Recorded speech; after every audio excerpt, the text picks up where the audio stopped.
हूँ, अगर कोई मुख्यमंत्री दिखाई पड़े तो आपको इस बात को अच्छी तरह समझ लेना चाहिए कि अभी तक ये संवैधानिक पद पे बैठ करके अपराधियों का संरक्षण कर रहे थे, अपराधियों को उनका संवर्धन कर रहे थे, और आज खुद अपराधियों की सरगना बनने की होड़ में लगे हुए दिखाई पड़ रहे हैं।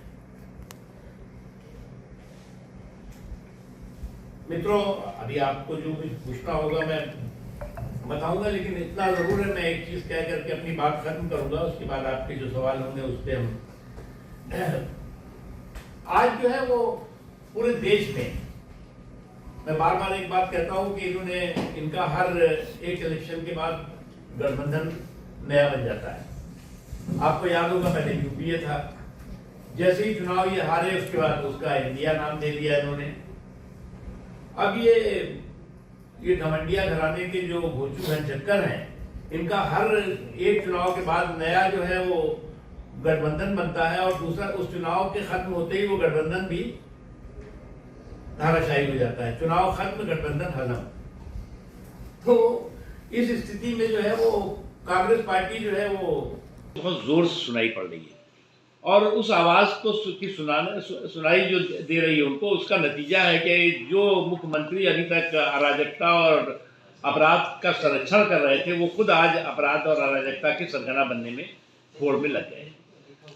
नहीं, चुनाव के समय जैसे अगर हम माहौल रहा तो कैसे उसको हैंडल करें? लेकिन निष्पक्ष, भयमुक्त और स्वतंत्र माहौल में चुनाव हो, मतदाता स्वतंत्र तरीके से अपने मताधिकार का इस्तेमाल कर सके, ये सभी राजनीतिक दलों की, संवैधानिक संस्थाओं की, चुनाव आयोग की जिम्मेदारी है।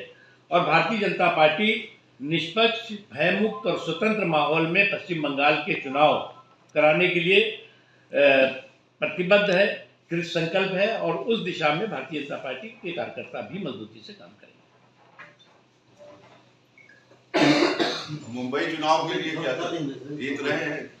देखो, ऐसा है कि मैंने आपको पहले भी कहा ना कि मुंबई में जितने भी चुनाव अभी इस दौरान हुए हैं, हर चुनाव में जो है वो भारतीय जनता पार्टी या भारतीय जनता पार्टी के सहयोगी गठबंधन के जीत की जो है, विजय की जो है वो गिनती जो है वो दिन दूना रात चौगुना बढ़ी है, और जो विपक्ष है और जो विरासत वाली पार्टियां हैं, उनके पराजय की गिनती जो है वो भी जो है वो दिन दूना रात चौगुना बढ़ी है। और इसीलिए जो है वो इस तरह के पराजित परिवार तंत्र के लोग जो है वो पराजय का प्रमाण पत्र की पेटी लेकर के घूमते फिरते हैं कि साहब हमें तो लूट लिया मिल के हुस्न वालों ने।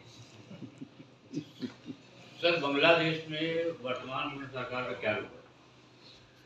देखिए, बांग्लादेश में मैंने स्पष्ट कहा कि बांग्लादेश के अल्पसंख्यकों की सामाजिक, आर्थिक, शैक्षणिक, धार्मिक स्वतंत्रता भारत का जो है वो नैतिक कर्तव्य भी है, और उस दिशा में भारत काम कर भी रहा है। और बांग्लादेश में जो हो रहा है वो बांग्लादेश के हित में नहीं है। जिस तरह से बांग्लादेश को जो है वो कठमुल्लाओं ने उनकी पूरी की पूरी व्यवस्था को बंधक बना लिया है, वो बांग्लादेश की खुद की बर्बादी की इबारत लिखने वाला है। नहीं तो वहाँ हिंदू और जितने लोग मारे जा रहे हैं, उस पर कोई कार्रवाई अभी तक हो नहीं रही है। काफी कुछ हो रहा है, हर चीज बता के भी नहीं होता, काफी कुछ। आपके राज्य की खबरें, आपके शहर की खबरें सबसे पहले जानने के लिए देखते रहें अमर उजाला। चैनल को सब्सक्राइब जरूर कर लें और पाएं हर अपडेट।